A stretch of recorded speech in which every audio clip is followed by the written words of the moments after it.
അപ്പൊ ഇന്ത്യ ഇനി രക്ഷപ്പെടണമെങ്കിൽ ഏത് രാഷ്ട്രീയ പാർട്ടി വരണം നിങ്ങളുടെ അഭിപ്രായത്തില? എന്റെ അഭിപ്രായത്തില് എന്താ പറയാ, ഇപ്പം ഭരിക്കുന്ന പാർട്ടിക്ക് എന്തെങ്കിലും കുഴപ്പമുണ്ടോ? കുഴപ്പങ്ങളേ ഉള്ളൂ. ആര് പറഞ്ഞു? കാരണം അവര് ഫ്രീഡം ഓഫ് എക്സ്പ്രഷൻ അങ്ങനത്തെ കാര്യമില്ല. അവരുടെ വിശ്വാസങ്ങൾ മറ്റുള്ള അടിച്ചേൽപ്പിക്കുകയാണ്. ഹിന്ദു രാഷ്ട്രമായിട്ട് പറഞ്ഞിങ്ങനെ പോവുകയാണ്. ഇന്ത്യ ഒരു സെക്യുലർ കൺട്രിയാണ്. വി ഇന്ത്യൻസ് ആണ്, അല്ലാതെ ഒരു മതവിഭാഗം മാത്രമല്ല, പലരും വന്നു പോയതാണ്. അപ്പൊ സെക്യുലർ കൺട്രി ആയിട്ട് കണക്കാക്കണം. ആ ഒരു ഇത് പോവുകയാണ്. പിന്നെ കമ്മ്യൂണിസ്റ്റ് എടുക്കുകയാണെങ്കിൽ അത് കേരളത്തിൽ മാത്രമേ ഉള്ളൂ. കമ്മ്യൂണിസ്റ്റവും ബി ജെ പി എടുത്ത രണ്ടും, ഞാൻ കമ്മ്യൂണിസ്റ്റ് അനുഭാവിയാണ്, പഴയ കമ്മ്യൂണിസ്റ്റ് അനുഭാവിയാണ്, ഇപ്പോഴത്തെ കമ്മ്യൂണിസ്റ്റ് അല്ല. പക്ഷെ കമ്മ്യൂണിസ്റ്റും ബി ജെ പി രണ്ട് എക്സ്ട്രീമാണ്. വയലൻസ്, കൊല്ലുക, ഇതെല്ലാം ഉണ്ട്. അപ്പൊ ഞാൻ പഴയ കമ്മ്യൂണിസ്റ്റ് അനുഭാവി ആണെങ്കിലും എനിക്ക് തോന്നുന്നു കോൺഗ്രസ് വന്നാൽ നല്ലതായിരിക്കും. കാരണം കോൺഗ്രസ് എന്ന ഐക്യമില്ല, പക്ഷെ അവർക്ക് എക്സ്ട്രീമിസ്റ്റ് അല്ല, വയലൻസ് ഇല്ല, വയലൻസ് കൊലപാതകമൊന്നുമില്ല. യൂണിറ്റി വരുമ്പോഴാണ് വയലൻസുകൾ വരുന്നത്.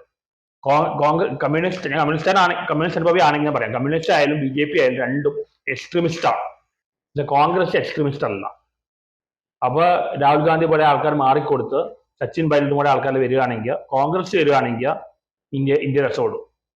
ഞാൻ കോൺഗ്രസ് അനുഭാവിയല്ല. അങ്ങനെ വിശ്വസിക്കുന്നുണ്ടോ? എനിക്ക് തോന്നുന്നു ഇനി അളവ് നടക്കുള്ളൂ. ഇപ്പൊ ആം ആദ്മി പാർട്ടിയിലുണ്ടെങ്കിലും അവർക്കെല്ലാം പൊങ്ങി വരാൻ ടൈം എടുക്കും. ജനുവൻ പാർട്ടിയാണ് നിലവിൽ ഇപ്പോൾ സൊല്യൂഷൻ, അത് മാത്രമേ ഉള്ളൂ, പെട്ടെന്നുള്ള സൊല്യൂഷൻ.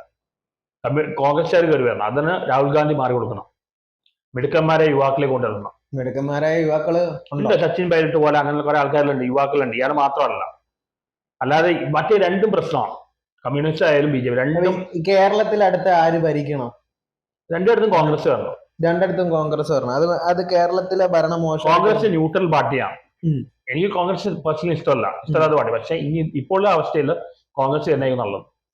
കോൺഗ്രസ് വരുന്നത് നല്ലതെന്ന് പറയുന്നത്. കോൺഗ്രസ് വന്നു കഴിഞ്ഞാൽ എന്തായിരിക്കും? ഇപ്പം കേരളത്തിൽ തന്നെ ഏറ്റവും പരാജയപ്പെട്ട് നിൽക്കുന്ന പ്രതിപക്ഷമാണ് കോൺഗ്രസ് എന്ന് പറയുന്നത്. കാരണം കോൺഗ്രസ് ഭരിച്ച കാലത്ത് ശരിക്കും പറഞ്ഞാല് കമ്മ്യൂണിസ്റ്റ് എന്ന് പറഞ്ഞ പാർട്ടിയായിരുന്നു ഏറ്റവും ശക്തമായിട്ട്. പക്ഷെ ഈ ഒരു ഭരണ കാലഘട്ടത്തിൽ ഏറ്റവും മോശപ്പെട്ട ഒരു പ്രതിപക്ഷം എന്ന് പറഞ്ഞാൽ കോൺഗ്രസ് ആണെന്ന് ഞാൻ പറയുന്നത്. അതെ, ഇപ്പൊ നിലവിൽ കുഴപ്പമുണ്ട്. അതുകൊണ്ടാണ് പുതിയ ആൾക്കാർ വരണം. കോൺഗ്രസിൽ നിന്നുള്ള പല ആൾക്കാർ കമ്മ്യൂണിസ്റ്റിലേക്കും വരുന്നുണ്ട് അല്ലേ? Communist only in Kerala. മാറിക്കൊണ്ടിരിക്കുന്ന ആൾക്കാർ എങ്ങനെ ഭരിക്കും എന്നാണ്. ഇപ്പോഴത്തെ കമ്മ്യൂണിസം വളരെ മോശമാണ്. പഴയ കമ്മ്യൂണിസ്റ്റ് ഇഷ്ടമാണ്. DMS-ഉം അച്യുതമേനോന്റെ കാലത്ത് വളരെ മോശം. ഇപ്പോഴത്തെ കമ്മ്യൂണിസം വളരെ മോശമാണ്. കാരണം ഒരു മനോരോഗികൾ, തുറന്നു പറയാം, മനോരോഗികളെ ഗുണ്ടകളാണ്. കാരണം നമ്മളിപ്പോ എന്തെങ്കിലും എതിർത്ത് പറഞ്ഞു കഴിഞ്ഞാൽ ഇന്നോവ കാർ കൊണ്ട് വീട്ടിൽ നിന്ന് അറ്റാക്ക് ചെയ്യുന്ന പറയാം.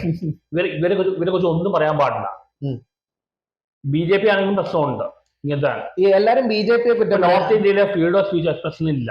അല്ല, ഞാൻ കേസ് പറയട്ടെ, എല്ലാരും ഈ വർത്തമാനം കേൾക്കുമ്പോൾ ആൾക്കാർ വേഗം ആറാട്ടം കോൺഗ്രസ്സുകാരനാണ്. ഞാൻ കോൺഗ്രസ്സുകാരനല്ല, അല്ല പഴയ കമ്മ്യൂണിസ്റ്റിന്റെ അനുഭാവിയാണ്. അല്ലല്ല, ഞാൻ കേസ് പറയട്ടെ, എല്ലാ രാഷ്ട്രീയ പാർട്ടി എടുത്താലും അതിന്റെ അകത്ത് പോരായ്മകളുണ്ട്. എല്ലാത്തിലും ഉണ്ട്.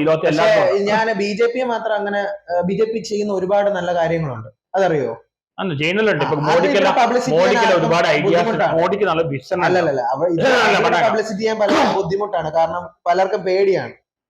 മനസ്സിലായോ? അല്ല, ഇപ്പൊ ഇവിടെ കരുണാന പോലെ ആൾക്കാരെല്ലാം കുറച്ച് കറപ്റ്റ് ആണെങ്കിലും ഒരുപാട് പ്രോഗ്രസ് കൊണ്ടുവന്നുണ്ട്.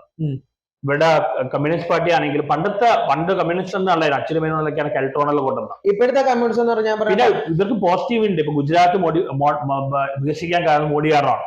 മോഡി ഒരുപാട് ബ്രെയിൻ ചൈൽഡിന്റെ ഒരുപാട് ഐഡിയാസ് കൊണ്ടുവരുന്നുണ്ട്. അത് നല്ലതാണ് വിദേശത്ത്. പക്ഷെ പുള്ളിയുടെ കുഴപ്പം പറഞ്ഞാൽ പുള്ളി പ്രോഗ്രസ് മാത്രമേ ഇമ്പോർട്ടൻസ് കൊടുക്കുന്നുള്ളൂ. ഗ്രോസ് നാഷണൽ ഹാപ്പിനെസ് സംഭവമുണ്ട്. പണം മാത്രം പോരാ. ഭൂട്ടാൻ പോലെ കൺട്രീസിൽ ചെറിയ കൺട്രിയാണ്, പക്ഷെ അവർക്ക് ബുദ്ധിസ്ഥലം ഉണ്ടായതുകൊണ്ട് അവര് ഹാപ്പിയാണ്. പക്ഷെ പണം ആവശ്യമില്ല. പക്ഷെ ഇന്ത്യ പോലെ വലിയ കൺട്രിയിൽ GDP-യും വേണം, GNH-ഉം വേണം, ഗ്രോസ് നാഷണൽ ഹാപ്പിനെസ്സും വേണം, GDP വേണം, രണ്ടും വേണം. പക്ഷെ ആ GNH-ലേക്ക് മോഡി കോൺട്രിബ്യൂട്ട് ചെയ്യുന്നില്ല. മോഡി ഈ വികസനത്തിൽ മാത്രമേ വിശ്വസിക്കുന്നുള്ളൂ. പക്ഷെ മോഡിക്ക് വികസനം കൊണ്ടുവരാൻ കഴിവുണ്ട്. അതിനായിട്ട് മാത്രം ഓടിയിട്ട ആളാണ്. പക്ഷെ പുള്ളിക്ക് RSS തള്ളി പറയാൻ പറ്റില്ല, കാരണം പുള്ളി അതിനോട് വന്നതാണ്.